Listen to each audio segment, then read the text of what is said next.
السلام عليكم ورحمة الله، مرحبا بكم مرة أخرى في قناة هبة روعة ضمن سلسلة المخبوزات بالخميرة البلدية. يعني مخبوزات بدون خمائر كيماوية.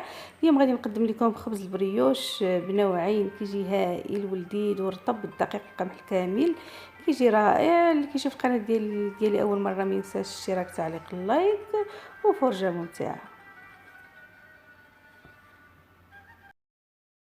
بسم الله على بركه الله. غادي نبداو. عندي هنايا العجينه سبق لي وحضرتها معكم في الفيديو ديال الكرواسون اللي كنت حضرنا. كناخذوا الخميره البلديه تقريبا واحد 180 غرام، وكنضيفوا عليهم تقريبا واحد 100 حتى 120 غرام ديال دقيق الكامل او دقيق ابيض نوع اول اللي كنت هضرت لكم عليه، وكنضيفوا له واحد 40 غرام ديال السكر بني او عسل او سكر ابيض، وكنخلطوها بالماء او الحليب وكنخليوها كتخمر. العمليه يستحسن نقوموا بها في الليل وكنخليوها تخمر، يعني قبل بها في الليل كندخلوها الثلاجه وكنخليوها تخمر، او نقوموا بها في الصباح الباكر. كما شفتوا معايا دابا هذا الخليط غنبدا به هو الاول. وبالنسبه للخميره البلديه جاوني على عده تساؤلات على الحموضه. يعني الا كانت عندكم الحموضه بزاف غتذوقوا الخميره، جاتكم فيها الحموضه ما عليكم الا تاخذوا الكثير، تقريبا تاخذوا الكميه كبيره اللي غادي تعجنوا بها وتخليو فيها قياس غير واحد المعلقه ولا غير واخا غير نص معلقه صغيره، وديروا ليها تضيفوا لها واحد 3 كاس ديال الدقيق وتعجنوها وتدلكوها مزيان وترجعوها وهكذا. يعني بالنسبه لكم خمرات تاري ضيفوا لها الدقيق باش كتحيدوا ديك الحموضه. ولما لاحظت لكم بزاف هذا انكم كيعني ان الخميره يعني ما تعاملتوش معها كما يجب، ما عليكم الا تعاودوا طريقه تحضير اخرى ديال الخميره اللي سبق لي وحضرتها معكم جديده، ما كتكونش حامضه، يمكن لكم تستعملوها. بالنسبه دابا بدا كيسخن الجو، يمكن لكم تدخلوها للثلاجه، لان الخميره اللي كنت حضرت لكم في الفيديو السابق كنت حضرتها في الجو بارد. يمكن لكم تحتفظوا بها في الثلاجه وتغديوها مره تغديوها، ومني كتجدوها راه كتعاود ثاني يعني كتكون قويه. اما لحمضت لكم بزاف يعني صافيه، يا اما غديروا كيما قلت لكم يا اما غادي تعاودوا واحده اخرى. بسم الله. انا غادي نبدا بالخليط. وقبل ما غادي نبدا بالخليط، بعض الاخوات بعض المرات كنستعملها مباشره مع الدقيق، بعض المرات كنستعمل هذه العمليه هذه قبل. علاش؟ يعني انا كنعطيكم الطرق اللي كنستعمل وانتم غادي تستعملوا داكشي اللي قلت لي انا كندير، وديك الساعه كتطبقوا الطريقه اللي عجباتكم نتوما كتطبقوها. دابا انا غادي نخوي هاد الخميره هذه د العجينه. شفتوا معايا شحال راها خامره. البريوش هذا يمكن لكم تخدموا هاد العمليات في العشيه الليل، وهاد العجينه سي تقدروا تخليوها تخمر في الثلاجه الا ما كانش عندكم الوقت، خصوصا في رمضان تقوموا بها في الليل والصباح كتعجنوا تحطوها تخمر باش ملي كيجي الفطور كيلقاها يعني وجدات. ملي ما كتكونش فيها الحموضه نهائيا. ويستحسن انكم تجدوها، الا لقيتوا الخميره ولقيتوها حامضه عاودوا خميره اخرى، يا اما بعصير التفاح يا اما باللبن يا اما بالعسل.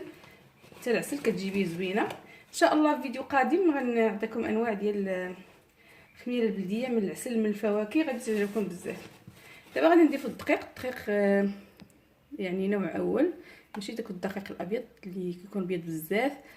غادي نضيف تقريبا غادي ندير واحد الخليط ما بين الدقيق الابيض والدقيق الكامل هذا. يعني كل واحد غيدير اللي على حسب اللي بغيتو تكتفيو بالدقيق الابيض تكتفيو به، بغيتو ديروا دقيق ابيض ودقيق كامل كتعملوه. ندير تقريبا واحد 400 غرام، لان هاد الخميره هذه بعد ما ضفنا لها الكميه كتولي عندنا في يعني في تقريبا ديك 300 غرام 280 300 غرام. غادي نضيف لها تقريبا واحد 400 غرام ديال الدقيق ما بين ابيض وما بين الدقيق كامل هذا. شفتوا معايا؟ اولا كنقسموا النص، كنديروا دقيق هذا نوع اول وكنديروا الدقيق كامل وكنا نديروا الدقيق الابيض اللي بغينا.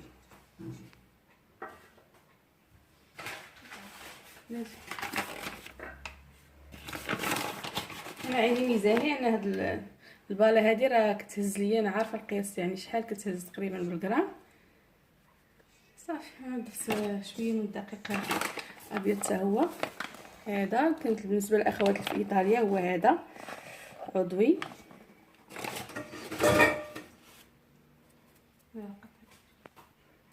من بعد ما ضفنا الدقيق انا غادي نضيف ليه السكر يمكن لكم تضيفوا السكر الابيض، السكر البني، العسل اللي بغيتو. غندير تقريبا واحد 80 غرام ديال السكر البني، تقريبا نفس العناصر اللي استعملنا في الكرواسون، ما كاينش شي واحد الفرق. والسكر تيوقع على حسب الذوق، يمكن لكم تزيدوا يمكن لكم تنقصوا. غادي تلقاو الرابط ديال الكرواسون اسفل الفيديو. غادي ندير واحد المعلقه ديال العسل، كتعطي واحد النكهه مزيانه. هاد البريوش هذا ما غاديش نستعمل فيه البيض، وحتى اللون كيعطيه لون زوين. غادي نستعملو بدون بيض بحال كيما عملت في الكرواسون. من بعد غادي نستعمل واحد رشه ديال الملح. دائما في الحلويات سميتو كنستعملوا رشه ديال الملح. ومن بعد انايا غادي نضيف ليه ايضا واحد الكاس معامر ديال الكريم فريش.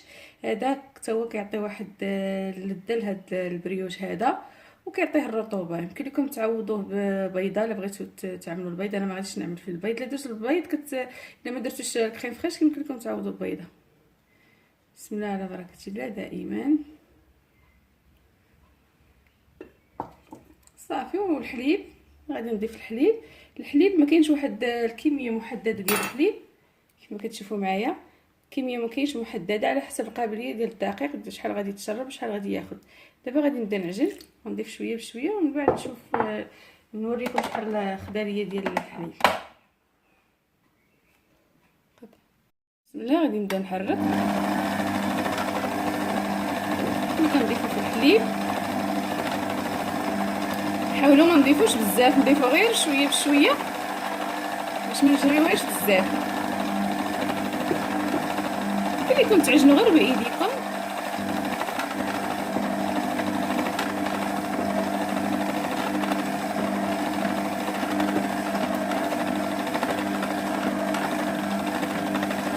جمعنا العجينه ديالنا كما شفتوا معايا. ما خصناش نجريوها لاننا مازال غنضيفوا ليها الزبده. يعني الفرق بين البريوش هذا والاخر ان الاخر ما ضفناش ليه الزبده. غادي نضيفوا الزبده تكون نصف رخوه، كنقطعوها تقريبا واحد 100 غرام ديال الزبده. نضيفوها خطره وحده ولا نضيفوها على مراحل حتى العجينه كامله كتشرب من الزبده اللي عندنا.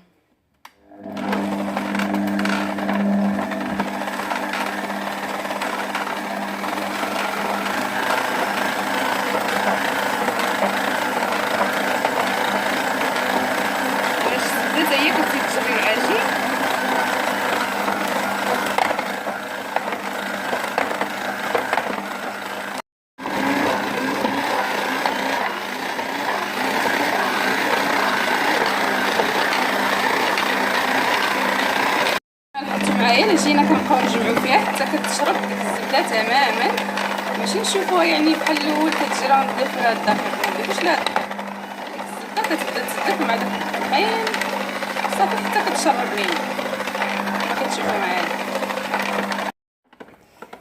العجينه ديالنا كيف ما شفتوا معايا بعد ما دلكناها بالزبده كي كتولي. خصنا ما نجريوهاش بزاف ثاني، لان مع التخمر العجينه كتزيد تلق، وبالخصوص مع الخميره البلديه بهذا الشكل هذا. لاحظتوا معايا انا غنديرها في واحد الاناء هنايا ديال الزاج من الاحسن، وغادي نسد عليها تخمر. قد ما سدينا عليها كيكون احسن باش العجينه هذه مع الخميره كتزمت وكتخمر.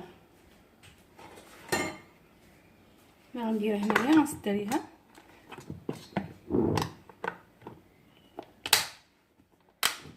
صافي غادي نخليها في المطبخ في الكوزينه، ولا ندخلوها للثلاجه. اللي درنا هذه العمليه في العشيه من الاحسن، يعني ما غادي تدركنا الوقت وحنا بحال شدنا لواحد البريوش اللي كيكون جوده عاليه، يعني تخمر كيكون طويل شويه. غادي ندخلوها للثلاجه الا بغينا ندخلوها للثلاجه، ما بغيناش غير صايبنا هادشي في الصباح غادي نخليوها غير في المطبخ تتخمر وغنشكلوها. العجينه ديالنا هي هذه بعد ما خمرات كيف ما شفتوا معايا. انا غادي نبدا نهبط فيها. هاد العجينه هادي غادي نقسم على جوج، غادي ندير لكم جوج ديال الانواع غنشكلوا منها. كلكم تشكلوا منها بقراش اي بريوش بغيتو.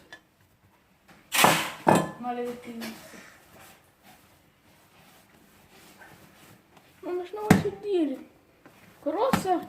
ما قلت لكم انا الناس غادي نشكلوا قراشين غنديرهم في هاد القالب ديال الحلوى او اي مول عندكم، ولا كاين اللي كيديرهم غير في المقله. غادي نبدا نشكل كريسات صغار على هذا الشكل هذا. الشكل الاول بعد ما ساليناه هو هذا، يعني الشهده عاديه سهله كما كنشوفوا. غادي نوضعوا جانبا. دابا غادي نديروا واحد الشكل اخر، غندير ليه واحد القالب ديال الحلوى طويل. غادي نقسمو من الوسط بهذا الشكل. يمكن لكم ديروا اي حشوه بغيتو. انا غندير ليه شويه ديال الشكلاط، القليل من حبيبات ديال الشكلاط.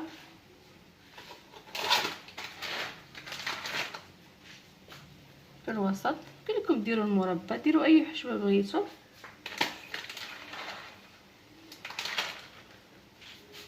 او الشكلاط كتشريوه كتقطعوه، ولا ما كانش عندكم هاد الحبيبات هادو بحال حتى الشكلاط العادي كتقطعوه كيجي مزيان، كيجي احسن كاع. صافي غادي نبداو نجمعو. نشمو على العجينه راه تخمرت مزيان.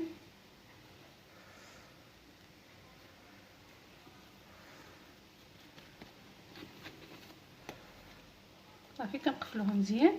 غادي نجيبو الجزء الثاني حتى هو غادي نعاود نحلو شويه من الوسط. يمكن لكم ديروا الضفره ديال الجوج بحال هذه، ولا ديال 3 ولا ديال 4 حتى هي كتجي زوينه. فيديو قادم ان شاء الله ندير لكم الضفيره ديال 4.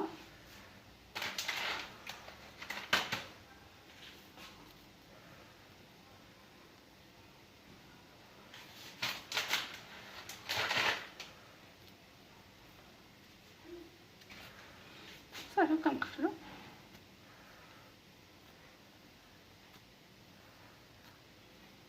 كنضغطوا عليها بالاصابع ديالنا على هذا الشكل هذا باش ما كتخرجش لنا الحشوه.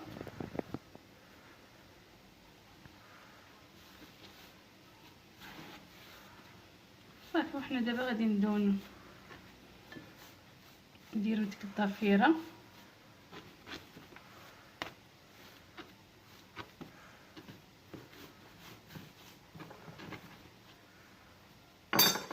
نحاولوا اننا ندلكوها واحد شويه باش هذيك الشكلاط ديالنا ما يخرجش.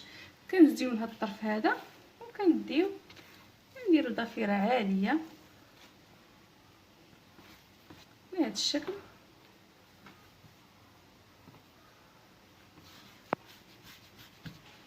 من بعد غادي نجيبو القالب ديالنا.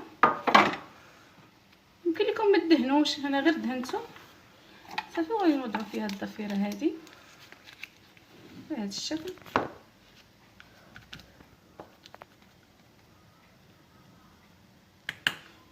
صافي غادي نخليوه يختمر حتى كيضاعف الحجم ديالو، يختمر مزيان.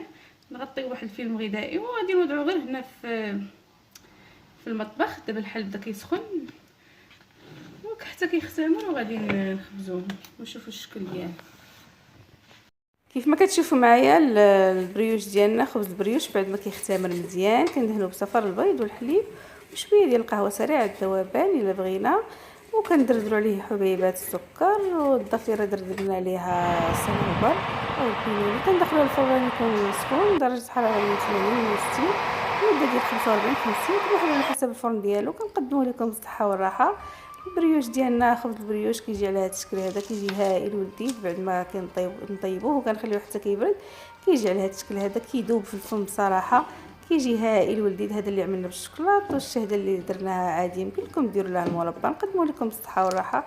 كيجي هائل وبالدقيق قمح كامل. كما شفتوا معايا هذه الوصفه اللي غلبت فيها الدقيق كامل كثره على الوصفه اللي عملت بها الكرواسون. نتمنى انها تعجبكم.